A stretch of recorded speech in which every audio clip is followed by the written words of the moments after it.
That is when they now package a corpse. They have not even confirmed the corpse. Let us see.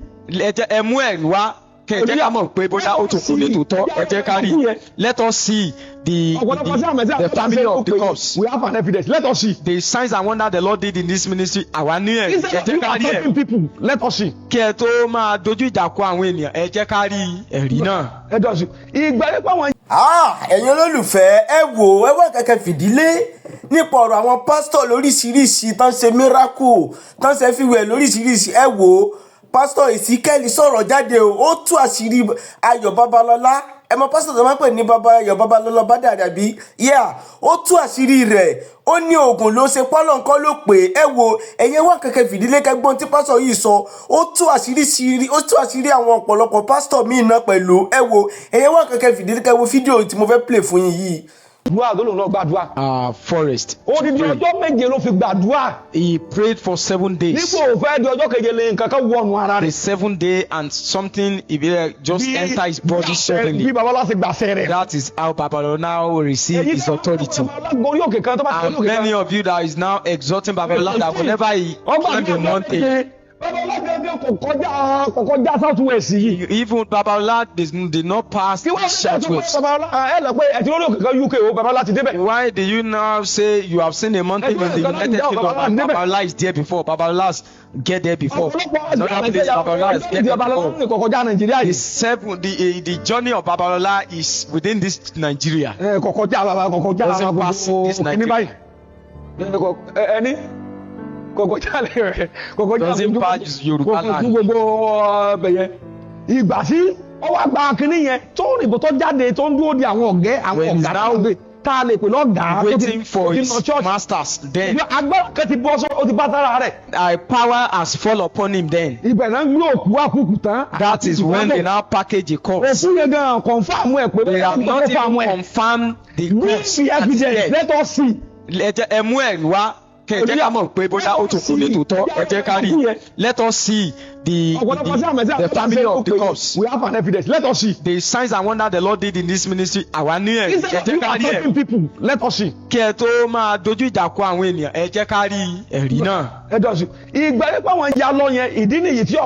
they separated from precious people, that is when they have a lot of problem because they also separated.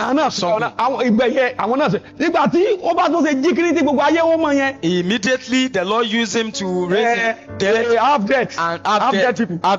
He now became the leader. People rejoiced and that was why Babalọla now came with his own disciple. Láti ìgbà náà Babalọla náà wá dìde pẹ̀lú àwọn ọmọlẹ́yìn tiẹ̀. Wọ́n ṣe gbàgbà mọ́ àwọn gbogbo àwọn olùbánjọ the authority from the Odobanjo and others. He now has his own disciples. Like Babajide. He now has his own disciples there. That's his disciples. That's how it was originated. The mountain he visited is within Ekiti and Osun State. And every mountain nowadays that you see, they will say Babalọla has visited this place. Babalọla has climbed this mountain. Every name mentioned now is the name of Babalọla. When he now went to the mountain to pray, he now claimed that someone gave him bell because we cannot witness it physically. He claimed that someone gave him bell. And someone gave him water. And staff as well. And clothes. Even if at all those things later disappear. Babalọla has visited before. They are now attaching the glory to Babalọla. What Babalọla with the power he received. Do outreach and visited. That is why many things happen. hallelujah. Hallelujah. Ẹ má attach evidence rẹ̀ attach àwọn nǹkan tí Babalọla bá those ṣe. the evidence of what Babalọla was did not do looking at to someone Babalọla. that was lying. Ó ń wo ẹnìkan lórí ayélujára tó ń parọ́. Ó purọ́, ó like irọ́ débi pé Like lie. ló like irọ́. He likes to lie. Jẹ́ ká gbàgbé ibi tí Babalọla ti ń káàkiri. Don't let us forget that where Babalọla was Gbàgbára inú igbó ni wọn náà ti dúró gbàgbára. walking around, he received his Ibẹ̀ power. ni àwọn ológo ni àwọn agbára òkùnkùn náà. That is where the power of darkness Tí wọ́n fi egbò àdáàjìnà kan. gave him unhealed wound. Egbò yín ọ̀sán títí tó wá lọ fi kú sẹ́dẹ̀. That wound doesn't heal until he died at Ede. It was an attack then. Attack ni. It was an attack. Mo sì sọ pé. And I told you earlier, Pé Babalọla yẹn o. Babalọla, Nígbà tí katakata ni máa ń wà. he is a contractor. Ibi katakata yẹn. The contractor then. Kọrin ọ̀pọ̀lọpọ̀ wọn gbọ́ kàn sí ẹ̀ máa. Many of them do sing with the katakata. Katakata ni wà. A sì bí He was a contractor then, 1904. and he was born in 1904 April. April 25. April 25, Ó dẹ̀ kú ní 1904. 26 And July. he died 26 July. Ṣùgbọ́n àwọn àwọ̀ yẹn ìdí nìyí. Then, Tí gbogbo ọ̀dẹ́gbà tí gbogbo CAC wọ́n gbà ní pé káwọn fẹ́ wọgbó lọ wọ́n lọ during gbàdúrà. that time, if you see CAC now, If it's you're for people to enter the forest The to life pray. of When they want to die, Babájídé kó tó fẹ́ kú. àwọn Babájídé, Oyèlámì. Oyèlámì, Ọlọ́wẹ̀rẹ́. Ọlọ́wẹ̀rẹ́, Àwọn Àkàndé tí àná dà. the Akande and others, Àwọn náà wọ́n gbà àwọn béèrè àwọn náà fẹ́ gbàgbára they yìí. also came to Ọwọ́ aṣọ inquire from him where he received Oyèlámì power. náà wá wọnú igbó lọ. Then he Another. told them, and Oyèlámì also went to the forest. Babalọla lọ́jọ́ méje òun náà lọ́jọ́ méje. Babalola spent 7 days in the forest. And Oyèlámì also wá lived kú 7 days. ewúra àti And nǹkan. Oyèlámì now clothed himself with ashes. Ọwọ́ lọ gbàdúrà nínú igbó yẹn. He now went ahead and prayed in the Ibo forest. ọjọ́ fẹ́ fara rẹ̀ ọgbà mọ́. After the 6 days, he couldn't Ó di bear ẹ̀yìn it. kan náà wọ́n kóso náà And mú. the demonic spirit now came upon him and possessed him. Òun náà nígbà tó náà dìde báyìí àṣẹ dìde. Immediately, he came back to the town. There is authority. Babájídé náà gba àdúrà náà. Truly, Babajide also prayed. Ṣùgbọ́n Babájídé ò lè dìde lórí àga. Babajide couldn't stand on the Nítorí chair pé- before he died. Torí pé òun àti Oyèlámì ní kanta. Because Oyèlámì and Babajide, there was an Àṣẹ kan ju àṣẹ kan altercation lọ. between them then. Because Àṣẹ kan ju àṣẹ kan. authority Àṣẹ supersede order. náà. The authority Òun of náà ti Babajide lórí ọmọ títí ẹ̀. works upon his own children as well. Ó ṣe wá ń ṣe bí ìwé ìdìbò Why? báyìí. Doing like an imbecile like Ó sì ń this ṣe bí ìdìbò. immediately, and the spirit of insanity fall upon the Òun children. náà sì ń ṣe bẹ́ẹ̀. And he also do like imbecile. Ìdílé yìí tẹ́lá ní gbogbo ọmọ CAC. If you see the members of CAC, Wọ́n fẹ́ lọ inú igbó láti lọ gbàdúrà. they believe to go to the forest to pray. Gbogbo wọn tó bá ti joyè kan nínú CAC. Every one of them were Ọba tí ìlera ríra rẹ nínú yàrá náà ti When you kọ́ ní receive- yàrá agbára. chieftaincy in CAC. Gbogbo you have not oníjà called náà yourself máa ń kọ́ ní yàrá a agbára. room of power. If you have not, because they usually sing a room of power. Torí pé inú igbó ni bàbá àwọn ẹni. Because Bàbá ọlọ́wọ́ ìgbà pé bàbá their ọlọ́wọ́. forefathers entered the Wọ́n forest to àìjá àti receive agbára power. lọ́wọ́ àwọn nídàá rẹ̀ ní o. Babalola hijack power, authority He now from his became leaders. leader. Ó wá di adarí. He had no spiritual father o. Kò ní bàbá ẹ̀mí kankan o. Ta ni spiritual father Babalọla? Trace One it. is as Babalola's spiritual father. Ẹ̀ṣọ́. Bible lè Babalọla lọ́wọ́ tó fi fẹ́ tó fàyè Babalola Bible will to give him a declaration of faith for him to give a life to Jesus. Nígbà wo ni bàbá wọn sọ pé èmi ò mọ fàyè mi fún Jésù o. When did Babalola declare that? Ta ló baptise rẹ̀? Who baptized him? Babalola. Tó baptise rẹ̀. Who baptized Tó bá Babalola? ti rí èèyàn lọ́la ẹ̀mẹ́ tí o bá ti tẹ̀lé Babalọla yìí. Online now, You that know also the follow affecting Babalola. Who Ẹ máa was dojú ìjà the fún wọn. spiritual father Ta of ló Babalọla? jẹ́ bàbá nínú ìgbàgbọ́ fún Babalola? Who baptized him? Ta ló ṣèrìbọmi fún Babalola? Ọ̀pọ̀lọpọ̀ àwọn Yíbò yẹn lọ́dọ̀ wá wá àwọn àkáìsì. Many Igbos. Ẹ wá ń sọ pé Babalọla ju agbára tí Babalọla ní ojú tèlísà lọ. You have also put them into the system, and you are now saying Babalola we are power not compare Babalola with Elisha. Ẹ wá ń fi Babalola wé Elisha. Why am I saying this? Kí ló dé tí mo fi ń sọ When you yìí? now see the logo of the Apostolic Church, Tẹ́ ẹ bá wá wo àmì àsíá And ti CAC. Apostolic Church àti you ìjọ see the CAC. same thing. You see Ẹ ó rí the similar wípé similarity. ó fẹ́ farapẹ́ra wọn. Why? One fold and one shepherd. Because they share agbo kan olùṣọ́ àgùntàn the same temple. Nítorí pé nínú àgọ́ kan nínú tẹ́ḿpìlì kan ni wọ́n jọ wà. Those from CAC cannot. Nítorí pé àwọn tí wọ́n dá CAC sílẹ̀. They cannot stand. Wọn ò lè. That was why they go. Nínú ìgbékalẹ̀ tí Ọlọ́run gbé kalẹ̀ fún ìdí nìyí tí wọ́n fi yapa. That was why they split. Ìdí nìyí tí wọ́n fi yapa. Oníkàlùkù náà fọ́ọ̀mù ti tiẹ̀. That is why they now went ahead to form their own system. Giving Babalọla honor. Fi bíbu ọlá fún Babalọla. Of the OCAC. Àti fún àwọn And now tag Babalọla as a founder. Tí ẹ wá sọ Babalọla. It's a blog on precious stone. It's a blog on it's a big slap on precious stone society. Àbùkù fún ìjọ Precious Stone Society. And those people who are there before Babalọla. Àti àwọn ìjọ mìíràn àti àwọn tí wọ́n ti wà ṣáájú Babalọla. We are now calling Babalọla Olómiyè. Ẹ wá ń pe Babalọla the living water.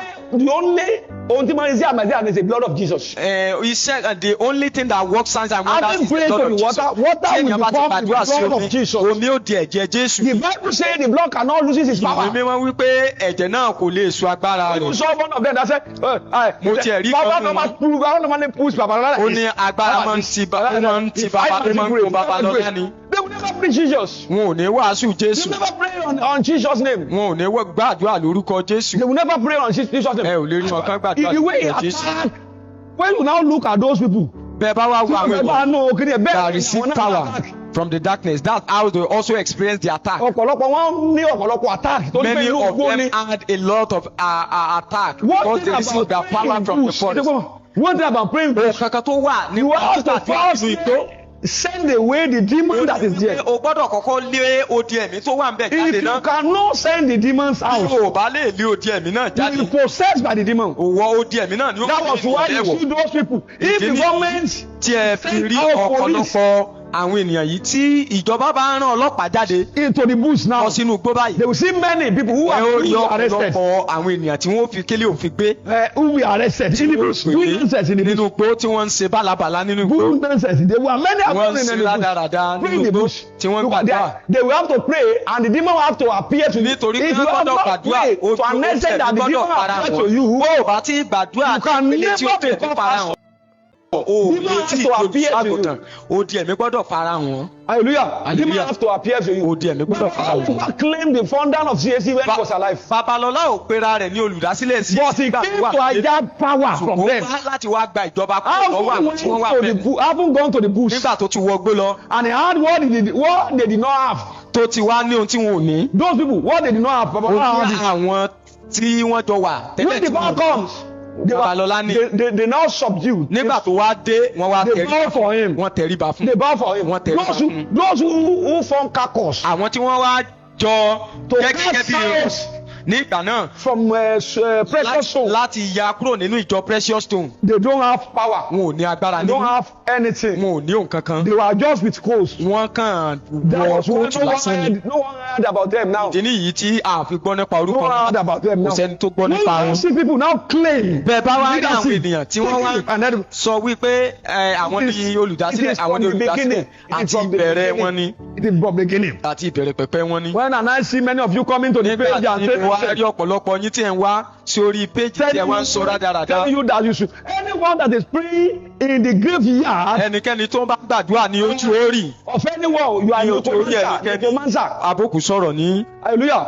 hallelujah. When Saul Nígbà went tí to the graveyard, Sọ́ọ̀lù lọ sí he went to ibojì the necromancer tó lọ bá àwọn àbókù sọ̀rọ̀. that he wanted to talk to God. Òun fẹ́ bá Ọlọ́run sọ̀rọ̀. Even when the prophet Sam Kódà nígbà tí wòlíì Samuel appeared to him, tó farahàn, he caused him. ó fi ré ni. God hate those people who are necromancers. Nítorí pé Ọlọ́run kórìíra àwọn àbókù sọ̀rọ̀. God hate them. Ọlọ́run kórìíra wọn. Ìyẹ̀dá fi wá torí pé òun náà wọnú gbọ́dọ̀ náà gbàdúrà. That is why we see them ọ̀pọ̀lọpọ̀ today. náà tẹ́wọ́n lọ nú gbọ́ báyìí lọ gbàdúrà. They Lọ gbómi. enter the forest to pray, and we also see some people nowadays The honor enter that the meant forest for to pray. Christ, they not give Ọlá tó wá yẹ fún Kristi tó How fi will fún you wọn. see those people who will be preaching gospel of Jesus Christ anymore? Ó ṣòro láti rí ẹni tó ń wàásù They ìrírí will Jésù not báyìí. give glory to Babalọla, the God of Babalọla. Wọ́n yà fi ògo fún The Ọlọ́run God that gave him power. Ọlọ́run tó fún un ní agbára ní ìgbà náà. The God that gave him power in that Àwọn Ọlọ́run kéékèèké tó fún un tó gbé e wọ̀ nínú igbó tó wọ̀ lọ. that made him to become someone. That is why you attack anyone. ìdí nìyí tí ẹ fi wá ń dojú ìjà You kọ àwọn ènìyàn. attack anyone that say anything, you want to kill Ẹnikẹ́ni them. tó bá ti wá sọ̀rọ̀ tako ẹ fẹ́ You want to kill them. bá wọn jà. We cannot leave you A ò lè to fi be yín lẹ̀ peddle lies kẹ́ ẹ wá máa pọ́n irọ́ on internet. lórí ayélujára.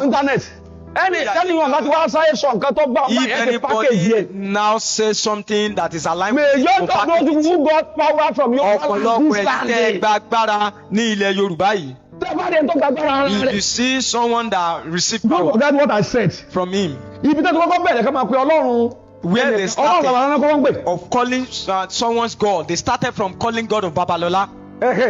All those people who came before Babalọla. Àwọn èèyàn tí wọ́n wá kìnní kan gbàgbà àwọn ní kìnní yẹn. kó tó di Babalọla, they have not been calling their gods then. Before. Tẹ́lẹ̀ Ṣùgbọ́n tẹ́lẹ̀. pàtó náà rí wípé people have been calling They Ọlọ́run. perceive Babalọla. àwọn ènìyàn ti ń pe Ọlọ́run Babalọla. Majority now buy to that idea. Majority of them now follow their steps. Those who look for the gods elsewhere, Àwọn tí wọ́n ń wá they Ọlọ́run want níbòmí, people to be calling their names. wọ́n wá fẹ́ kí Ọlọ́run kí àwọn ènìyàn máa pe orúkọ tàwọn náà. God of their name, God of their name, God of their Ọlọ́run name. wọn, Ọlọ́run wọn. Anyone who preach in that effect, Ẹnikẹ́ni tó bá ti wá wàásù, they will rise against them. wọn ó dìde Don't tako. forget the revelations I shared years ago. Ẹ má ṣe gbàgbé ìran tí mo sọ That the ọdún bíi mélòó kan sẹ́yìn. Lord told me that anyone Bí Ọlọ́run sọ fún mi you are pé calling his name, ẹnikẹ́ni tí ẹ bá ti ń pe orúkọ rẹ̀ you láti gbàdúrà, you can never get to that person. ẹ You ò can never up to that person. lè tó láyé. Have you ever seen anyone in CAC Ṣé ẹ ti rí ẹnikẹ́ni nínú ìjọ who CAC has power the way Babalọla had? tó ní agbára bí Babalọla ṣe ń jẹ? Every one of them went in his way. Nítorí pé gbogbo ènìyàn He pátá went to the bush to receive nínú power. wọn tẹ̀lé owó pé lọ láti lọ Go to bush. bẹ́ẹ̀ ni ọ̀pọ̀lọpọ̀ àwọn ọmọ ìjọ CAC Tí wọ́n bá rí àwọn náà wọ́n lọ láti lọ gbàdúrà. Tí wọ́n bá rí nìkan báyìí, If wọ́n ní you Babalọla ti see débẹ̀. anywhere they will say Babalọla has gone to this place. Ojú ní ibi kíní bíbá Ìlọrin Yorùbá side yìí. Babalọla journey is not beyond this Gbogbo olóòtú position ẹ bá of ti rí. Yorùbá land. Someone Everyone was they say, will now see. ẹlòmíì lọ Jerusalem, wọ́n ní Babalọla ti dé bíbá yìí. Even someone went to Jerusalem and said Babalọla has visited Babalọla tí Jerusalem. òkú oyè. Babalọla that does not pass through Yorùbá land. They are now giving name. Wọ́n wá ń fi ọ̀nà ńlẹ̀. The name that is up to the name of Christ. Orúkọ tí They even put the name because they don't want to even call the name. Yẹpẹrẹ orúkọ náà. Forming every song in Wọ́n in giving credit to Babalọla. Kọ Was he the founder? ní orúkọ Babalọla sọ ní Christ is the olùdásílẹ̀ ní. founder of the church. Kristi ní olùdásílẹ̀ ìjọ. Every church. Gbogbo ìjọ pátá. You know, see what is those people who now went on their way Àwọn tí wọ́n wá lọ for them to cast away the follower. fún wọn láti wá kó ọmọ ẹ̀yìn. That was why they give honor to Babalọla. Ìdí nìyí tí wọ́n á Because bọ́lá Babalọla. they knew that the Nítorí members are there. wọ́n mọ̀ wípé If wọ́n they ní ọmọ want to ìjọ. get member, Bí àwọn bá fẹ́ ní ọmọ they ìjọ, have to give credit. àwọn náà gbọ́dọ̀ bọ́lá Everything is now Babalọla. turning to court. Gbogbo náà wá di ìkíní fún wọn. And if they give honor to Babalọla, Wọ́n bá wá fi many bọ́lá members will Babalọla. come. Wọ́n mọ̀ pé That's àwọn why ìjọ tó pọ̀. they now pound story. Ìdí nìyí tí wọ́n á fi wá They now sọ pound pàtó. story. Wọ́n